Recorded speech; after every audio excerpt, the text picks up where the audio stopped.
botar uma aguinha para ti aqui, ó. Tem uns aí que estão falando que é Jimmy Smith, mas eu não achei nada a ver.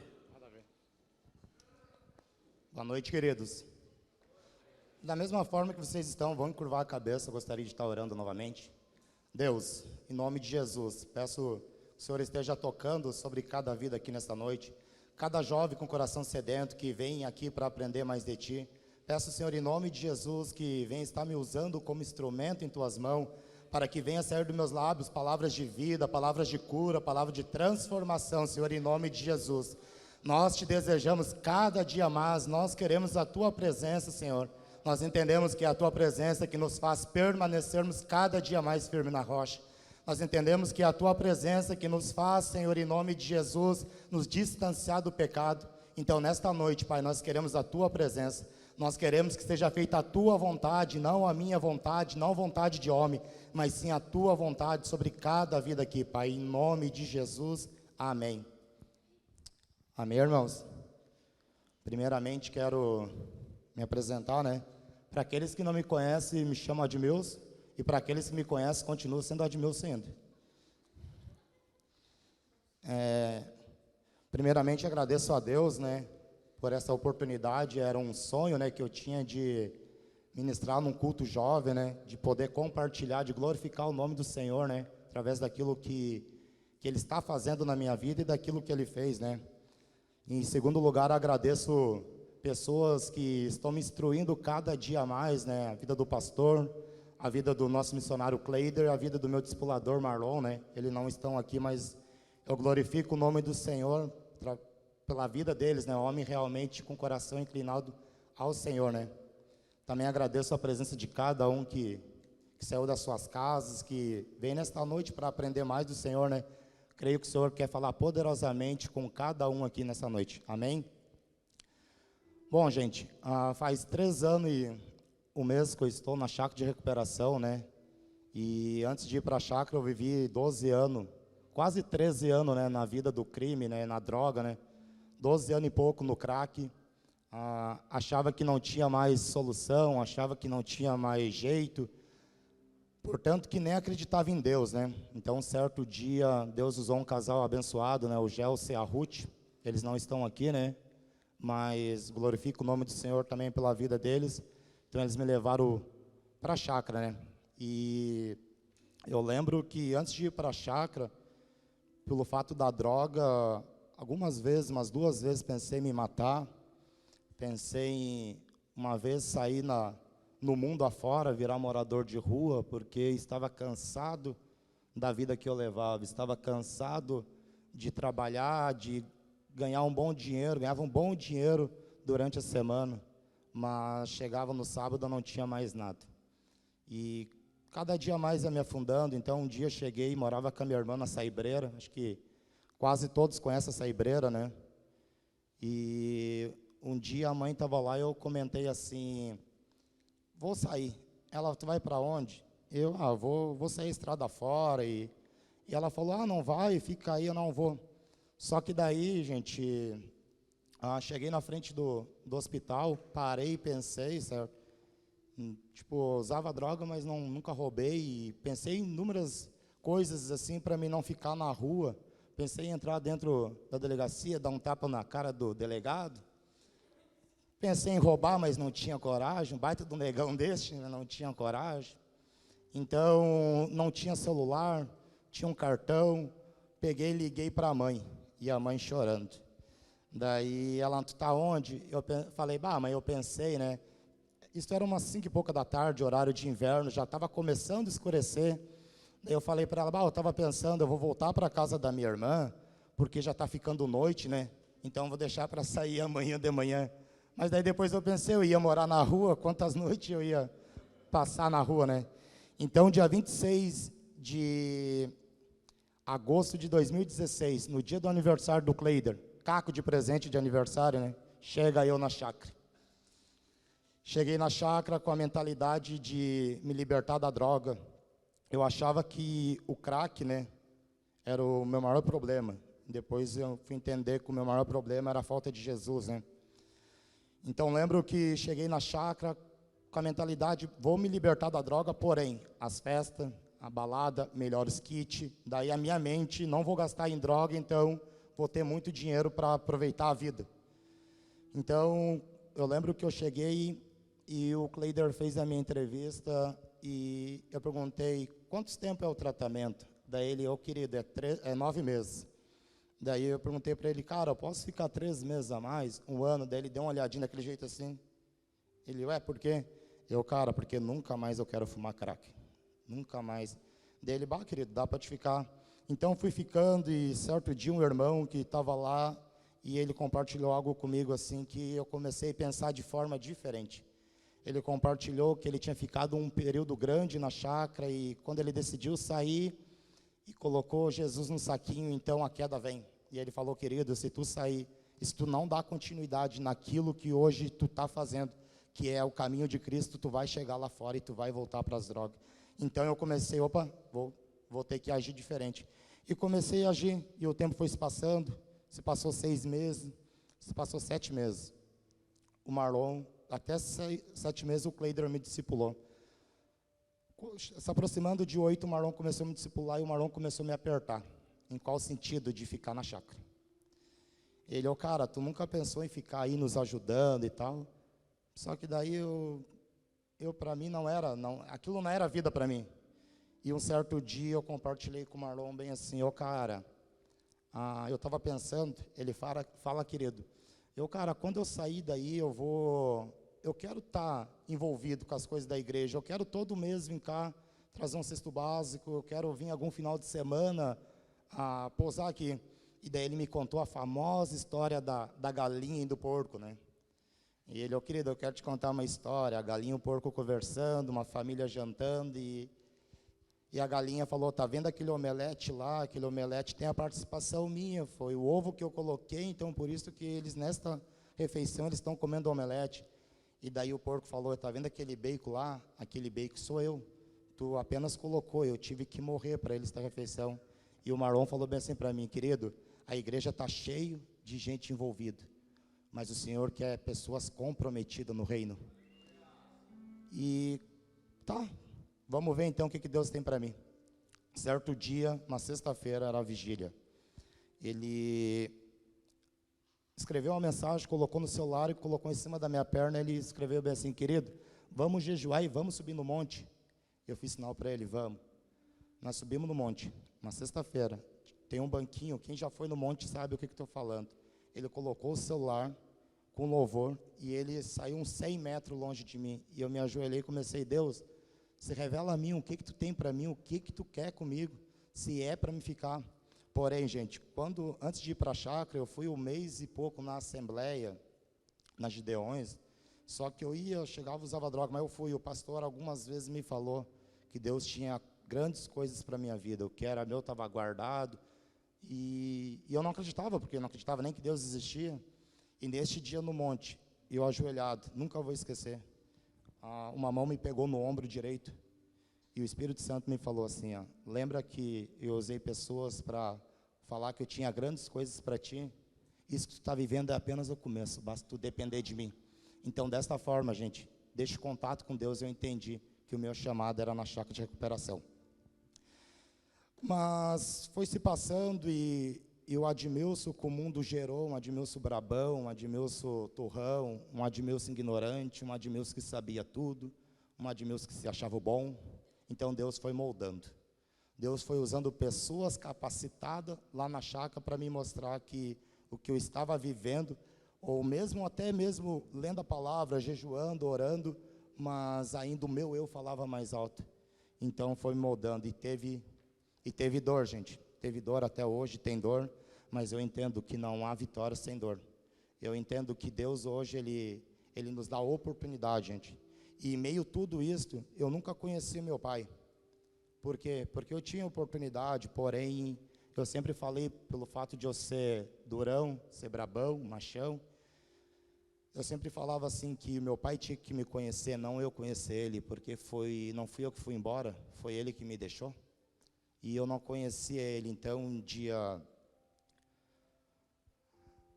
9/2/18, um final de semana após o casamento do Marlon, eu tive a oportunidade, Deus me deu a oportunidade de conhecer meu pai.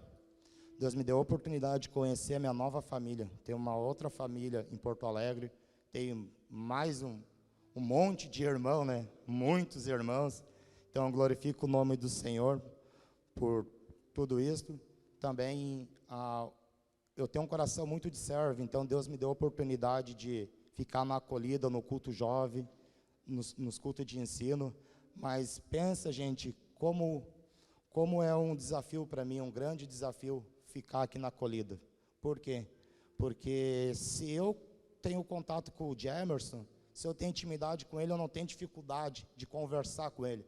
Agora, tem muitas pessoas que não sei nem o nome, e daí tu está lá na porta e mostrar um sorriso, e dar um abraço e falar, seja bem-vindo, então é um grande desafio.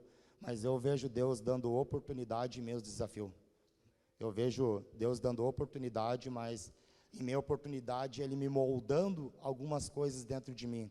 Então, isso que está acontecendo agora, o culto jovem, é mais uma demonstração de que Deus existe, porque é um sonho que está sendo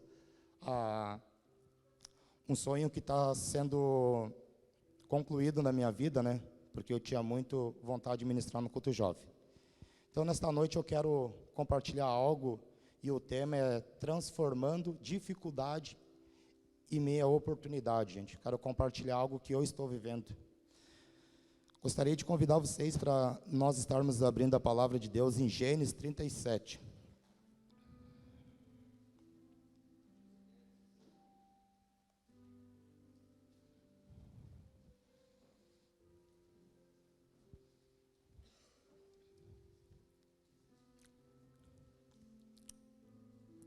Gênesis 37, do 1 ao 28.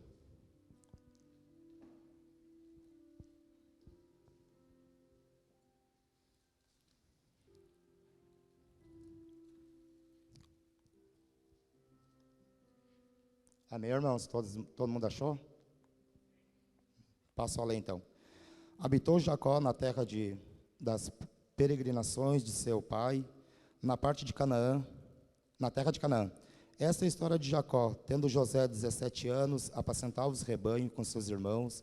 Sendo ainda jovem, acompanhava os filhos de Bila e os filhos de Zilpa, mulher de seu pai, e trazia más notícias dele ao seu pai. Ora, Israel amava mais a José que a todos seus filhos, porque era filho de sua velhice, e fez-lhe uma túnica talar de mangas comprida. Vendo, pois, seus irmãos que o pai o amava mais que todos os outros filhos, odiaram, e já não lhe podia falar pacificamente. Teve José um sonho e relatou aos seus irmãos, por isso o odiaram ainda mais. Pois lhe disse, rogo-vos, ouve este sonho que tive. Atávamos feixe no campo, e eis que o meu feixe se levantou e ficou em pé, e os vossos feixes rodeavam e inclinavam perante o meu. Então lhe disseram seus irmãos, reinarás com efeito sobre nós, e sobre nós dominarás realmente, e com isto tanto mais o odiava, por causa de seus sonhos e de suas palavras. Teve ainda outro sonho, e referiu aos seus irmãos, dizendo, sonhei também que o sol e a lua e 11 estrelas se inclinavam perante a mim. Contando o seu pai e os seus irmãos, repreendeu. O pai lhe disse, que sonho é este que tiveste? Acaso viremos eu e tua mãe e teus irmãos inclinar-nos perante ti em terra? Seus irmãos lhe tinham ciúmes. O pai, no entanto, considerava o caso consigo mesmo. Versículo 12. E como foram seus irmãos apacentar o rebanho do pai em Siquém, perguntou Israel a José, não apacenta os teus irmãos o rebanho a Siquém? Vem, enviar-te-ei a eles. Respondeu José, eis-me aqui. Disse Israel, vai agora e vê se vão bem os teus irmãos e o rebanho, e traze-me notícia. Assim enviou no vale de Hebrom, e ele foi a Siquém. E um homem encontrou a José, que andava errante pelo caminho, e lhe perguntou, que procuras? Versículo 16. Respondeu, procuro meus irmãos, diz-me onde apacentam eles o rebanho. Disse-lhe o homem, foram daqui, pois ouvi dizer, vamos a Dota. Então seguiu José atrás de seus irmãos e achou em Dota. De longe ouviram antes que chegasse. Conspiraram contra ele para o matar. E dizia um ao outro: vem lá o tal sonhador. Vinde, pois agora matemo-lo e lancemo-lo numa dessa cisterna. E diremos: um animal selvagem comeu, e vejamos em que lhe darão seus sonhos. Mas Rúben, ouvindo isso, livrou das mãos deles, e disse: não lhe tiremos a vida. Também lhe disse Rúben: não derramareis sangue, lançai nessa cisterna que está no deserto, e não ponhais mãos sobre ele. Isso disse para livrar deles, a fim de o restituir ao pai. Mas logo que chegou, José e os seus irmãos despiram-no da túnica, a túnica talar de manga comprida que trazia. E tomando-o, lançaram na cisterna vazia sem água. Ora, sentando-se para comer pão, olharam e viram uma caravana de ismaelita, vinha de Gileade, seus camelos traziam aromatas, bálsamo e mirra, que levavam para o Egito. Então disse Judá ao seu irmão: de que nos aproveita matar nosso irmão e esconder-lhe o sangue? Vinde e vendemo-lo ao ismaelita, não ponhamos sobre ele a mão, pois é nosso irmão, nossa carne.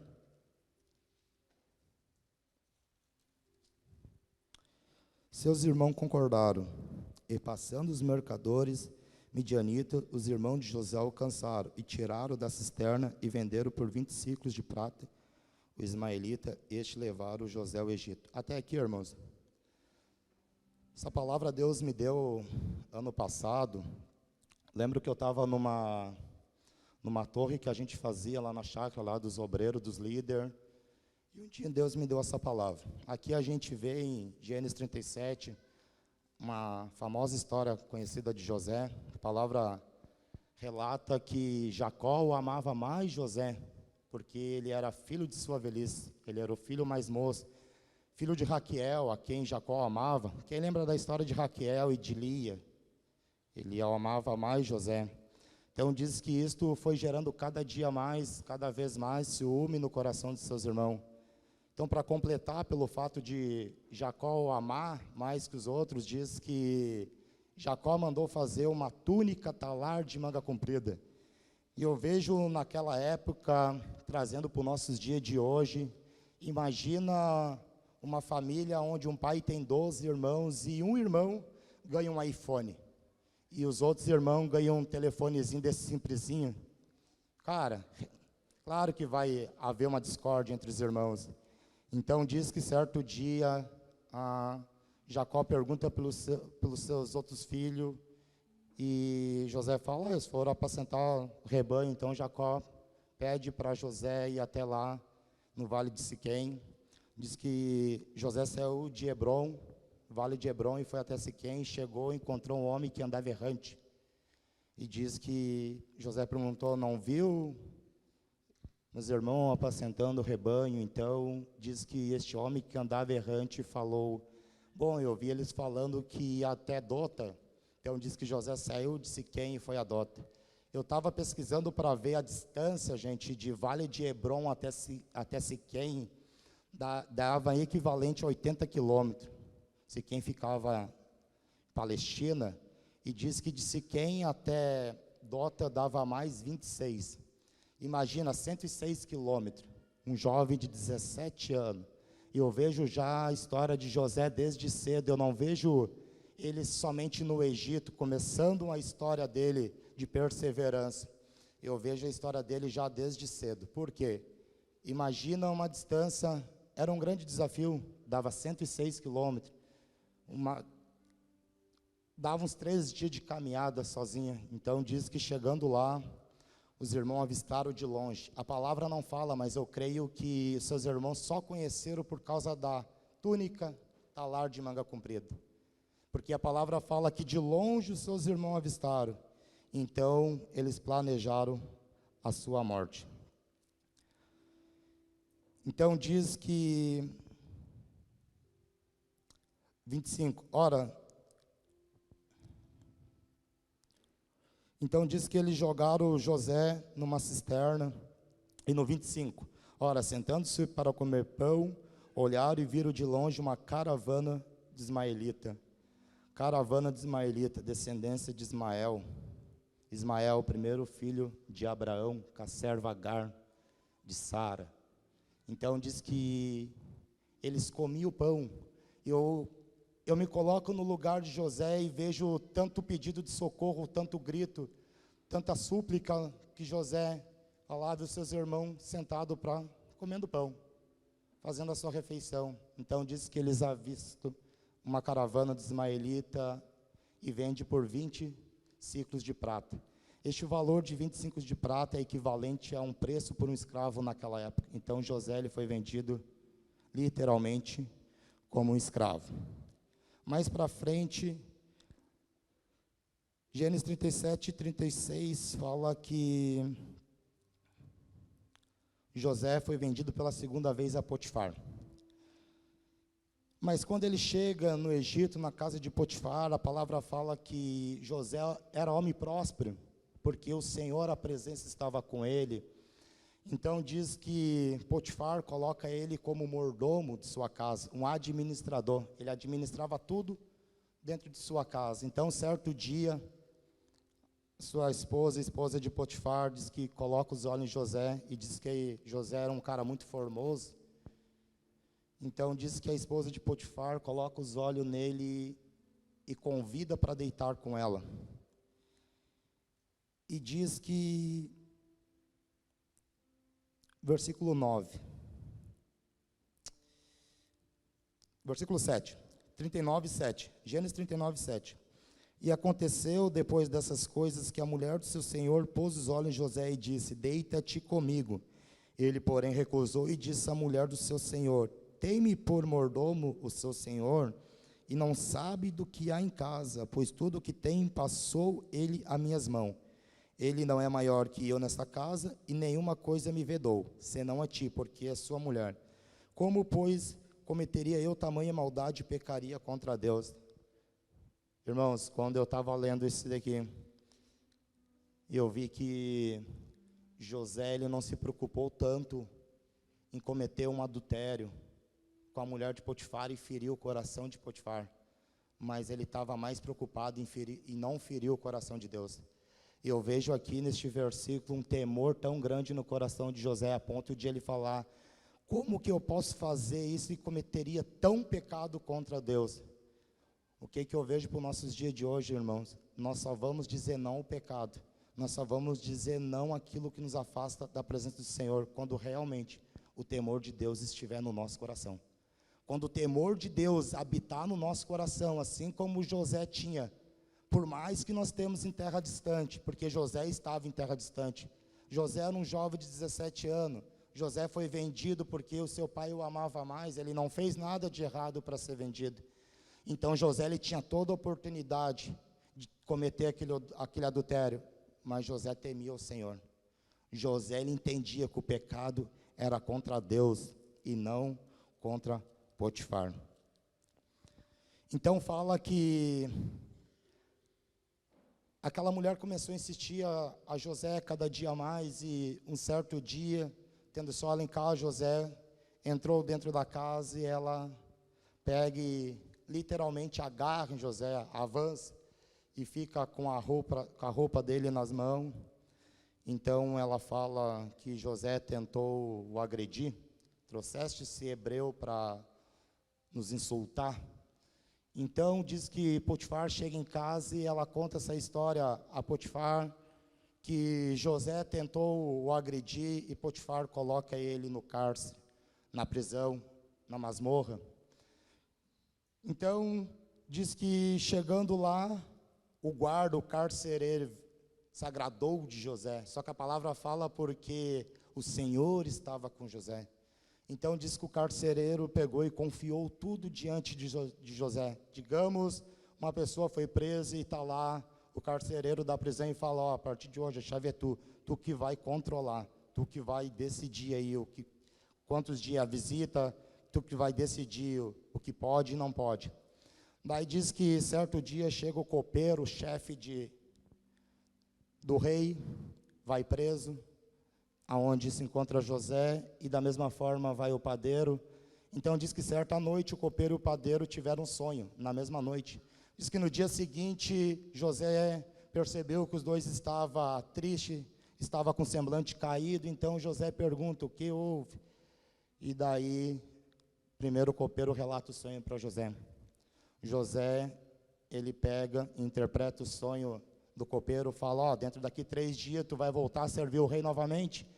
Então, diz que o padeiro, olhando aquela situação que José tinha interpretado, então, eu também sonhei. Então, José fala, infelizmente, tu daqui 3 dias tu vai ser morto.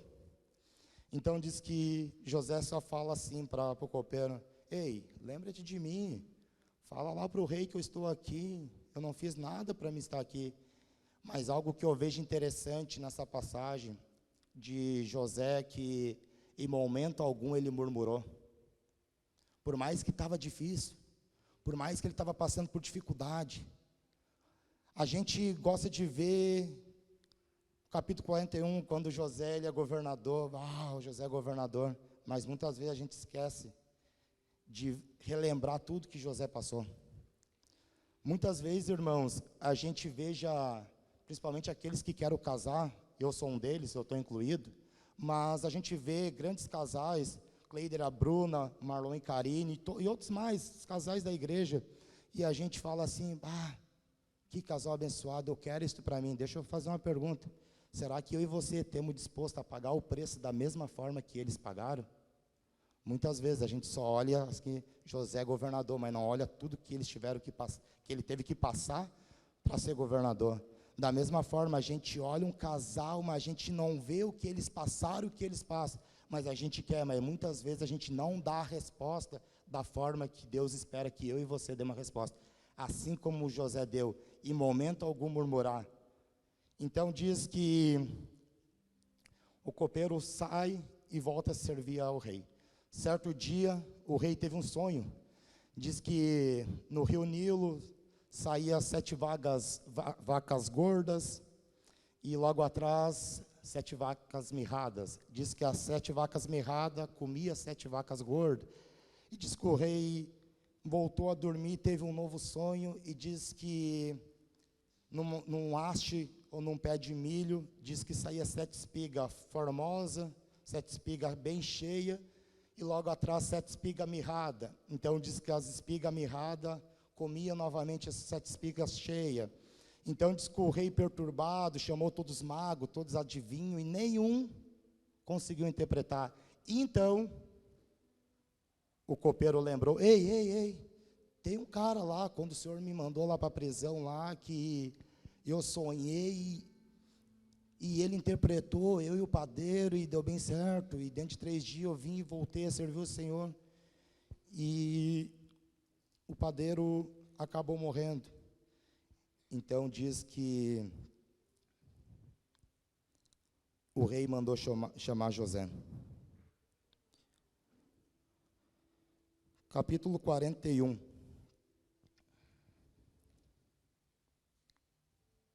Gênesis 41.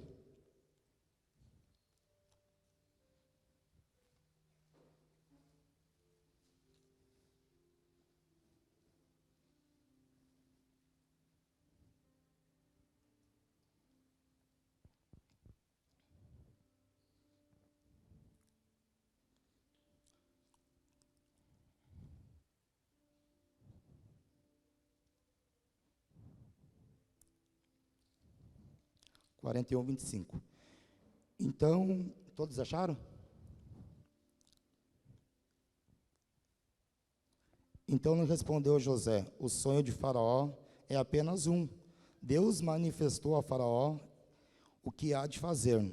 As 7 vacas boas serão 7 anos, as 7 espigas boas também 7 anos. O sonho é um só. As 7 vacas magras e feias que subiam após as primeiras serão 7 anos, bem como as 7 espigas mirradas e as crestadas do vento oriental. Serão 7 anos de fome. Esta é a palavra, como acabo de dizer a Faraó, que Deus manifestou a Faraó que lhe há de fazer. Eis aí vem 7 anos de grande abundância por toda a terra do Egito. Seguir-se-ão 7 anos de fome, e toda aquela abundância será esquecida na terra do Egito. e a fome consumirá a terra. Versículo 31. E não será lembrada a abundância na terra, e a vista da fome que seguirá, porque será gravíssima. Versículo 37 agora. Gênesis 41, 37. O conselho foi agradável a Faraó e a todos os seus oficiais. Disse Faraó aos seus oficiais: acharíamos, porventura, homem como este, em que há o Espírito de Deus? Depois disse Faraó a José: visto que Deus te fez saber tudo isto, ninguém há tão ajuizado e sábio como tu. Administrará a minha casa e a tua palavra obedecerá todo o meu povo. Somente o trono serei maior que tu. Até aqui, irmãos. Então aqui a gente vê Faraó colocando José como governador, né? Mas todo o processo de José foi 13 anos. 13 anos. 13 anos em muita dificuldade. 13 anos passando por prova, por luta.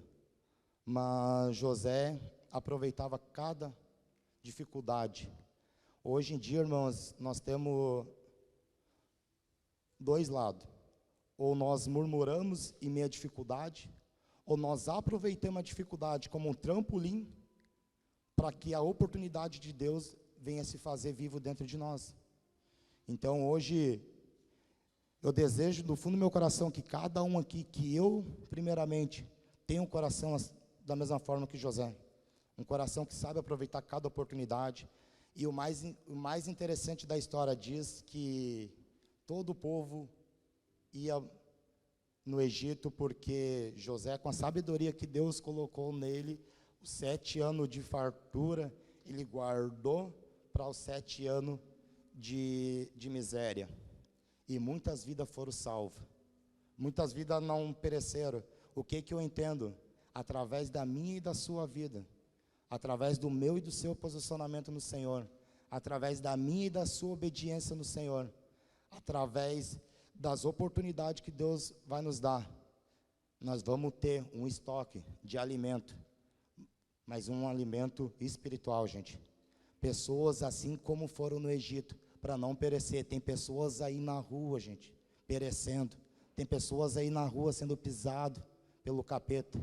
E Deus está contando comigo e com você, para que eu e você se posicionamos, para que eu e você, cada dia mais buscamos até um estoque no nosso coração, da palavra do Senhor, para poder passar a cada vida que está necessitada.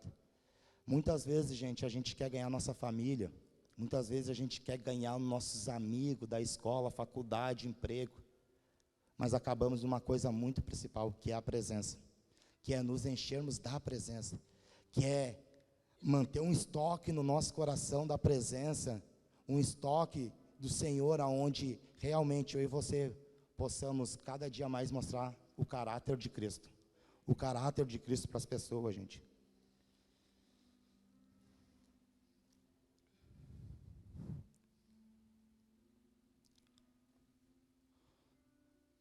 Eu vejo, gente, todo um corredor, quando ele vai correr uma maratona, ele tem 3 pontos.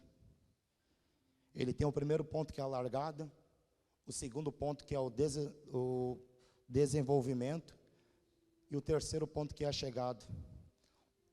Um corredor, ele não sai, ele não larga e não chega lá no final assim, ó. Ele tem que passar um processo até chegar no final.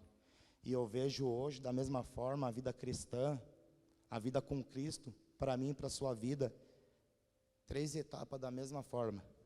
O começo, que é a porta. Jesus fala em João 10:9, eu sou a porta.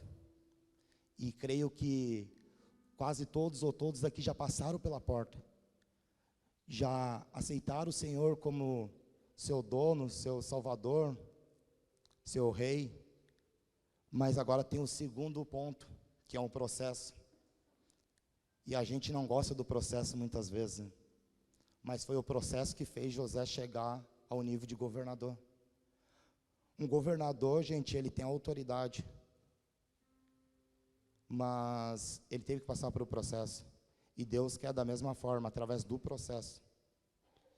nos dá autoridade para ganhar nossa família, ganhar pessoas para Cristo. O problema, gente, que no meio do processo, muitas vezes, o mundo nos oferece inúmeras as coisas, e muitas vezes acabamos deixando, entregando o melhor por aquilo que é bom momentâneo. Muitas vezes, gente, Deus... Vem cá um pouquinho, Robert. Fica aqui, por favor. Fica aqui de pé, por favor. Gente, o Robert é Deus. Um baita de um Deus. Então, digamos que o Robert, ele está com as bênçãos de cada um, né, Deus? Digamos que ele está com a futura romanceira, o futuro romanceiro, está com a prova lá certa da faculdade, está com bom emprego, está com uma família bem abençoada. E nós, como cristãos, nós passamos pela porta, então nós temos agora no segundo ponto, que é o processo, só que o processo é doloroso. Então, dentro do processo, vai aparecer várias coisas que eu e você fizemos antes de conhecer a Cristo. Várias burradas que eu e você fizemos. Então, o diabo, ele conhece o meu ponto fraco, ele conhece o ponto fraco de cada um. Então, o diabo, ele vai mostrar, ele vai colocar assim, ó, ele vai semear assim, as coisas que a nossa carne gosta.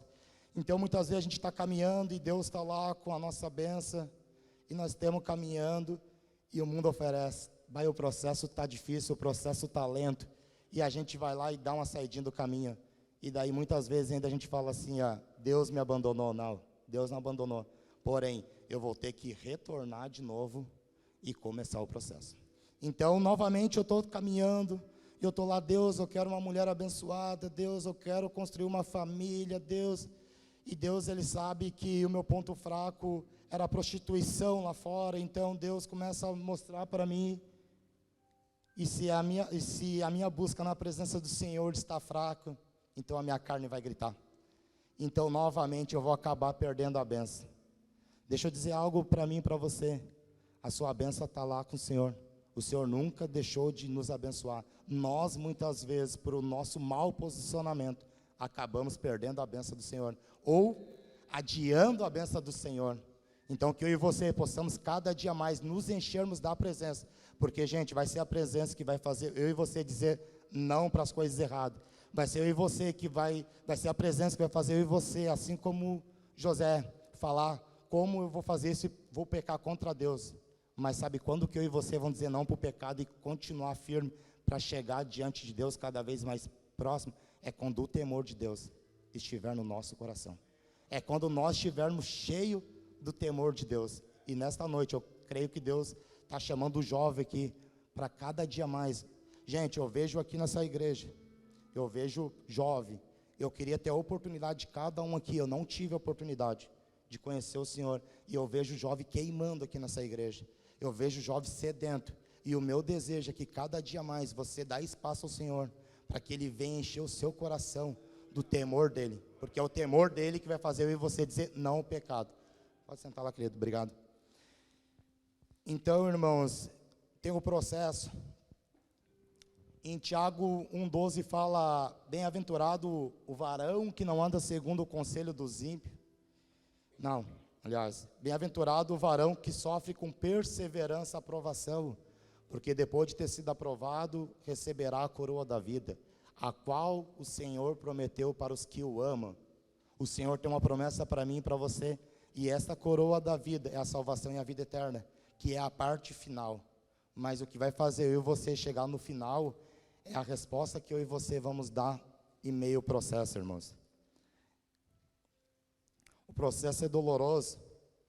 Ninguém gosta do processo. Ninguém gosta de enfrentar uma fila. Ninguém gosta de esperar para ser atendido no hospital. Ninguém quer. Não é bom mesmo. Mas é o processo que vai moldar o nosso caráter.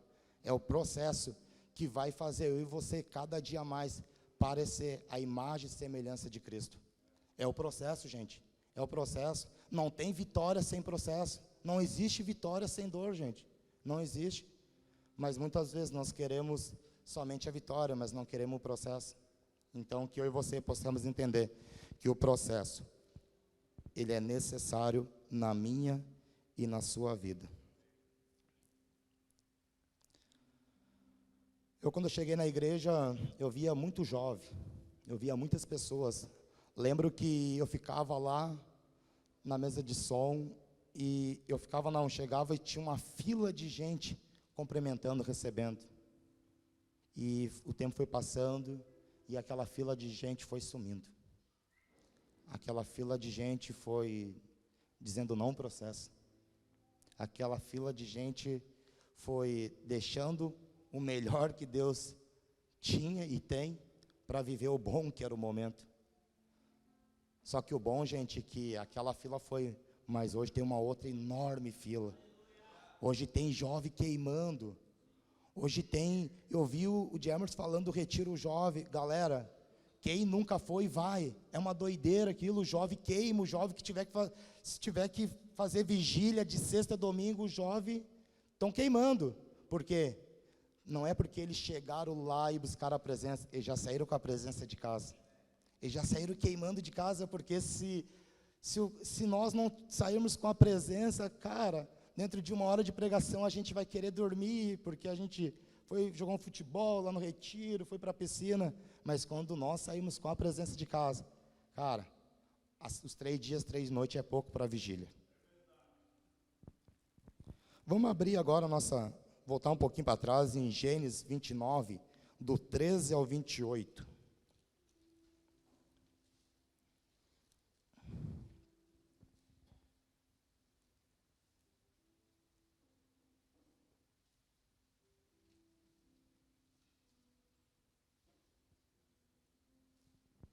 Todo mundo achou?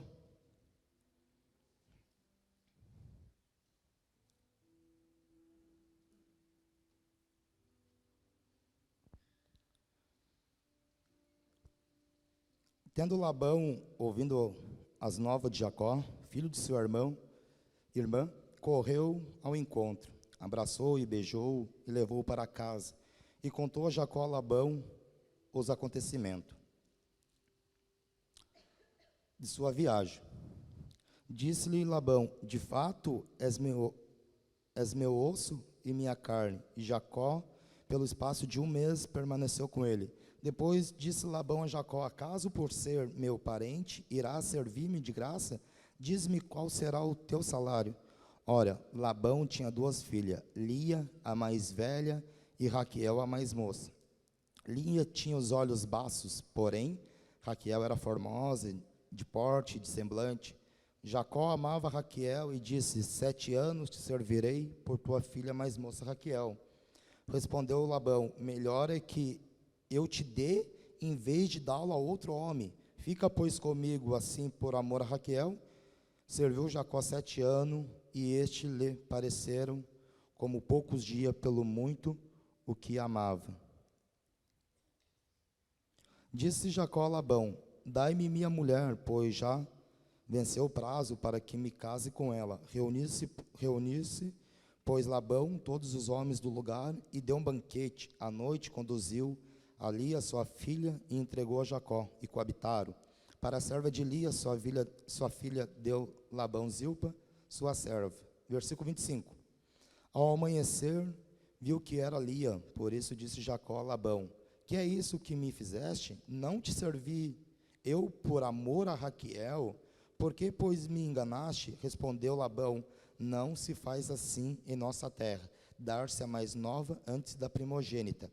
Decorrida a semana desta, dar-te-amos também a outra, pelo trabalho de mais 7 anos que ainda me servirás. Concordou Jacó, e passou a semana desta. Então Labão lhe deu por mulher Raquel, sua filha. Até aqui, irmãos. Aqui a gente vê mais uma história onde Jacó, famoso Jacó, né? Se a gente voltar alguns capítulos, a gente vê Jacó enganando seu irmão Esaú por algumas vezes. Desde o ventre de sua mãe, diz que Jacó já puxava o calcanhar, né, de Esaú para querer ser primeiro, ser o primogênito. Então diz que Jacó engana num certo dia onde Esaú chega com fome em casa, faz um cozido de lentilha e vende seu direito de primogenitura de seu filho mais velho. Então, diz que Jacó, certo dia, diz que Esaú queria matar Jacó por ter enganado novamente quando se passou por Esaú para que seu pai Isaque o abençoasse, né? Então, diz que foi para a terra do seu tio Labão. Diz que chegou, tem a história do poço, mas eu não quero me deter na história do poço, quero me deter nesse versículo que a gente leu. Diz que Jacó concordou de trabalhar 7 anos, porque ele amava a Raquel. Diz que a Raquel, o semblante dela brilhava, mas Lia era baços, era sem brilho. Então diz que, decorrido de 7 anos, Jacó fala para Labão: ei, agora me dá a minha esposa, eu te servi 7 anos.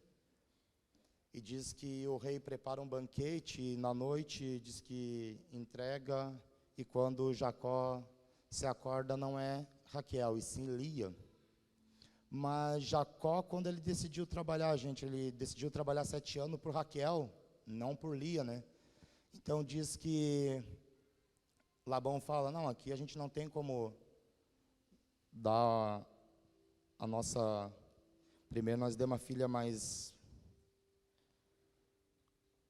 velha, né, que era a Lia, e depois a mais nova, que é a Raquel. Então diz que Jacó concordou de trabalhar mais 7 anos por Raquel. Por que, gente, que ele concordou trabalhar 14? Tem muitos que falam que Jacó trabalhou 14 anos para depois ficar com Raquel. Não. Passado as noites de núpcia, Jacó já ficou com Raquel, porém trabalhou mais 7 anos a Labão. Aqui eu vejo mais uma perseverança. Aqui eu vejo Jacó, primeiramente, ele colhendo tudo que ele fez. Ele colhendo algo que ele fez lá no passado. E eu muitas vezes me coloquei, e ainda eu me coloco como Jacó, não enganador, mas colhendo algumas coisas que eu fiz lá no passado. E como é difícil, irmãos, a gente colher algo do passado em meio ao processo. Como é difícil. Como é difícil a gente dar uma resposta, a gente plantar, fazer o bem, colhendo as coisas ruins que a gente plantou lá no passado. Mas diz que Jacó decidiu servir Labão por mais 7 anos. Eu classifico Lia como as coisas do mundo e Raquel como as coisas do Senhor. Jacó, ele podia simplesmente se contentar com a Lia, porém, ele amava era Raquel.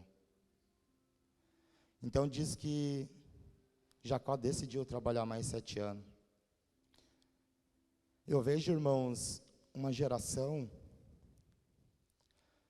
só abrir um parente aqui, o que mais me decepciona hoje é eu passar na frente do BR e ver aquele jovem se prostituindo, é eu ver aquele jovem com kit de bebida, é eu ver aquele jovem naquele agarra-agarra.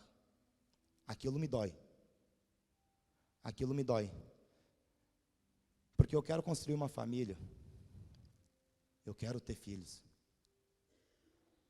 Mas eu não quero que meus filhos passem aquilo que hoje eu vejo. Então por isso eu entendi que eu não posso me contentar com a Lia. Eu não posso me contentar que é bom, gente. Nós hoje não podemos nos contentar que é bom. Nós temos que perseverar por aquilo que é melhor. Romanos 12:2 fala: e não os conformeis com este século, mas transformai pela renovação da vossa mente, para que possais experimentar qual seja a boa, perfeita e agradável vontade de Deus. E não vos conformei com as coisas deste mundo, e não vos conformei com a Lia, mas encarai o processo pela Raquel.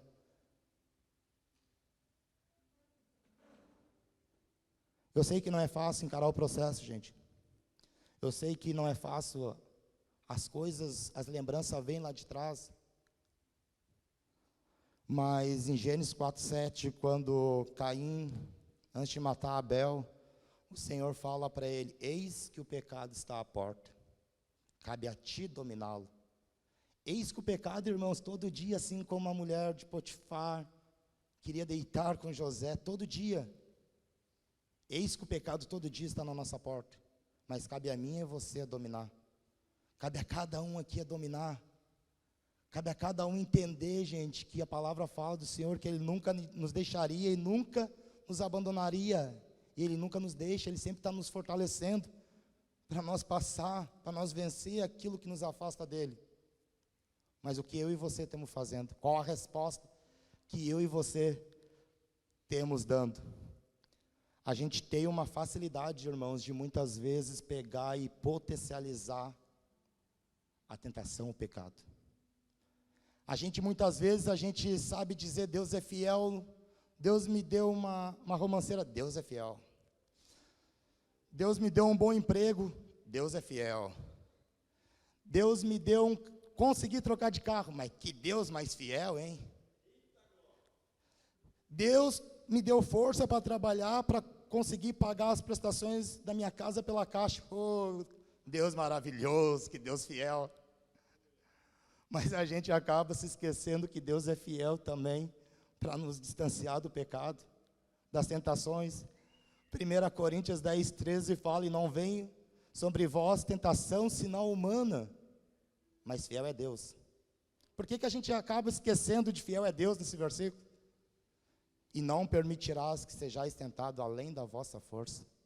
E juntamente com a tentação sobrevenha o escape, ao qual possais suportar. Por que a gente acaba se esquecendo, irmão, de dizer, Deus é fiel e eu vou conseguir? Ah, não consigo mesmo, né? O pecado é mais forte que eu. Oh.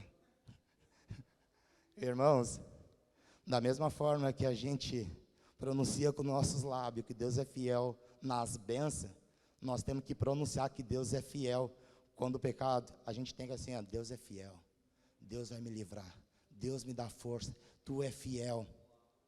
Sabe uma coisa, irmãos, não quero trazer a honra para mim, toda a honra e toda a glória para o Senhor. Sabe uma coisa que mais me deixa alegre, assim, que mais me dá força? E eu não sou perfeito, eu tenho inúmeras falhas, eu estou no processo de transformação. Agora, quando chega o irmão na chácara, ou chega alguém e fala assim, ô cara, muitas vezes eu te vi tu caminhando no centro, e tu caminhava bem assim, ó.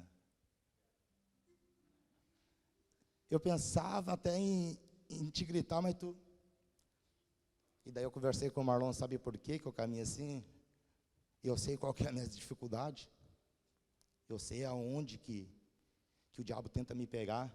Então eu ergo muro de proteção sobre a minha vida. Eu busco erguer muro de proteção sobre a minha vida, irmãos. Que cada um aqui venha buscar, cada um sabe onde é a sua falha. E o diabo também sabe. Então ele vai querer sempre tocar na nossa falha. Mas deixa eu dizer algo. Quando nós entendermos que Deus é fiel, e quando nós, da forma que José, por mais que ele estava passando dificuldade, que ele entendeu que ele pecaria contra Deus, quando eu e você, assim, ó, quando o pecado tiver, e o processo estiver doloroso, e o pecado vinha assim, ó, vai falar, não vou pecar contra o meu Deus, não, eu não vou fazer isso contra o meu Deus, não, eu não sou mais o mesmo de antes de conhecer Cristo. Eu tenho que cada dia mais mostrar Cristo para as pessoas. Que nós venhamos realmente, irmãos, me perdoa se a palavra foi dura, a palavra primeira para mim, eu estou compartilhando o que eu vivo. Estou compartilhando o que eu vivo todo dia. Me perdoa se a palavra foi forte, mas o Senhor, Ele nos toca de várias formas. E se o Senhor não te tocou nessa noite, tenho certeza que Ele vai te tocar durante a semana. Às vezes a gente quer no momento e a vontade de Deus é diferente da minha e da sua. E Deus nunca vai nos abandonar, irmãos. Nunca, nunca. O meu pecado e o seu pecado que nos afasta da presença de Deus. Ele nunca vai nos abandonar. Para finalizar, eu quero contar algo. Um homem, um certo dia, ele teve um sonho, e dentro desse sonho, ele viu um telão assim, e no telão ele estava caminhando no mar, na areia da praia, aliás. E diz que tinha 4 pegadas, 2 dele e 2 do Senhor.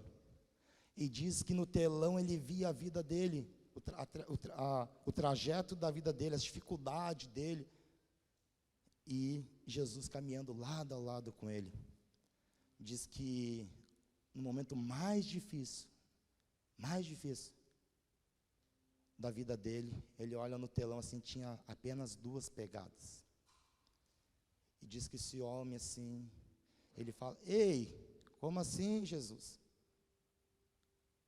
Eu decidi te seguir, eu decidi abandonar tudo porque o Senhor falou que nunca me deixaria e nunca me abandonaria, e no momento mais difícil, o Senhor me abandonou.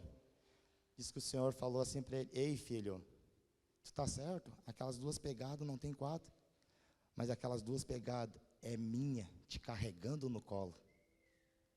No momento que eu via que tu não conseguia sozinho, eu te carreguei no colo. Deixa eu dizer uma coisa, irmãos, Deus nunca me abandona e nunca te abandona. E nos momentos mais difíceis, onde eu e você não conseguimos, Ele passa com nós no colo. Que nós venhamos cada dia mais entender, gente, o processo de Deus. Que nós venhamos cada dia mais decidir realmente, não somente passar pela porta, aceitar Cristo, mas encarar os processos, assim como José. E que nós não venhamos trocar, negociar o melhor de Deus, porque é bom carnalmente que é o mundo. Que nós venhamos perseverar, da mesma forma que tem casais abençoados hoje, da mesma forma que tem casais dentro da igreja, mostrando o caráter de Cristo, não só casais, mas jovem também. Da mesma forma, irmão, Deus quer para mim e para você. Mas eu e você temos que decidir, realmente, a não negociar as coisas de Deus com as coisas do mundo. Eu e você temos que entendermos que a coisa do mundo, ela é passageira, ela é muito bom para a nossa carne, mas ela não nos leva a uma vida eterna. As coisas do mundo não ganham a nossa família para Cristo. Agora o meu posicionamento e o seu posicionamento, um caráter de Cristo, quando a nossa família vê assim, o que aconteceu contigo? Diz que Jacó, mais na frente lá, ele teve um encontro com Deus. Diz que ele lutou com Deus a noite toda. Então, diz que Deus falou: deixa eu ir, não te deixarei ir enquanto não me abençoar. Diz então que o Senhor tocou na articulação da coxa de Jacó. E a partir de hoje, tu não chamarás mais Jacó, mas sim Israel, príncipe, porque lutaste com Deus. Naquele momento houve uma nova identidade, uma identidade de Cristo. Creio que da mesma forma, através da minha e da sua perseverança, Deus quer dar novas identidades para cada um, que uma identidade em Cristo, um novo nome. Não chamará mais Jacó enganador, mas chamará agora Israel, príncipe, porque lutaste com Deus. Amém, irmãos? Enquanto esse louvor vai ser tocando daí, vamos adorar o Senhor.